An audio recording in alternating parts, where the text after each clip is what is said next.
head to the Three Kings Islands to take on Kelly Tarlton's search for the lost treasure ship, the Elingamite. We'll head below using 50-year-old diving equipment and battle huge swells and dangerous tides. Where's the boat? To try and reveal just what Tarlton faced Wouldn't want it to get much rougher. when he took on one of the most deadly environments in the world. There is an absolute reason why not many people have dived the Elingamite.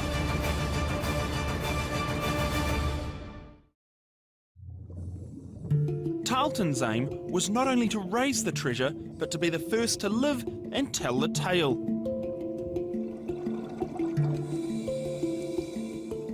The sheltered waters off the Northland coast are nothing like the violent conditions we'll face at the Three Kings. But we'll need to learn the quirks of our almost 50-year-old scuba gear in a far less dangerous environment.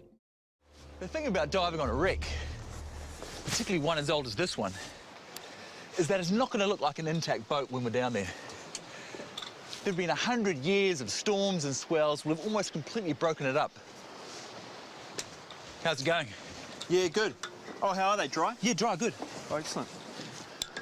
The best we can really hope for while down there is pretty much expect an underground junkyard.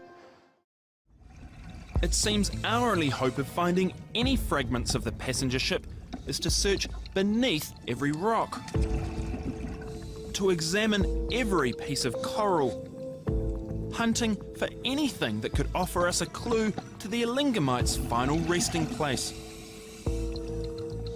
But just as we begin to lose hope, out of the gloom, Jamie stumbles upon an object that has no natural reason to be on the ocean floor. It's an iron girder from the hull of the Elingamite.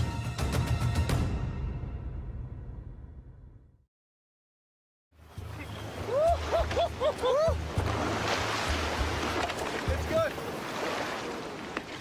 Oh yeah. Mate, how about that, eh?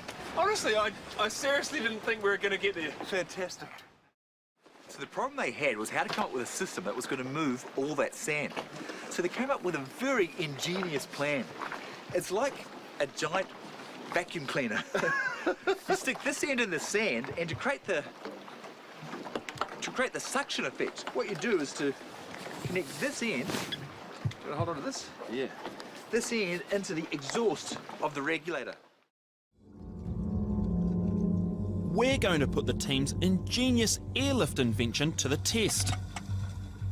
It's unnerving to be attaching the airlift hose to my mouthpiece. To be messing around with the one thing that's keeping me alive seems like a crazy thing to do. But the airlift works perfectly. You know, when you first think of the name Kelly Tarlton, an underwater aquarium comes to mind. So, for recreational divers like us, I thought this would be great. I always thought that treasure hunting was about as good as an adventure as you could get. But now, having been out on the wreck site and seeing the size of those swells, and seeing the cold and the fatigue, All the sharks. and being down deep, you know, and sucking in that thick air, it's not a very glamorous thing at all. For Kelly and those other divers, you know, they were living a knife edge with safety and looking out for one another on one side. And on the other, they had this ambition and desire to find all of that gold. You know, they were risk takers. Oh, he certainly had the bug, yeah. He dived on the Elingamite year after year in wrecks around the country and around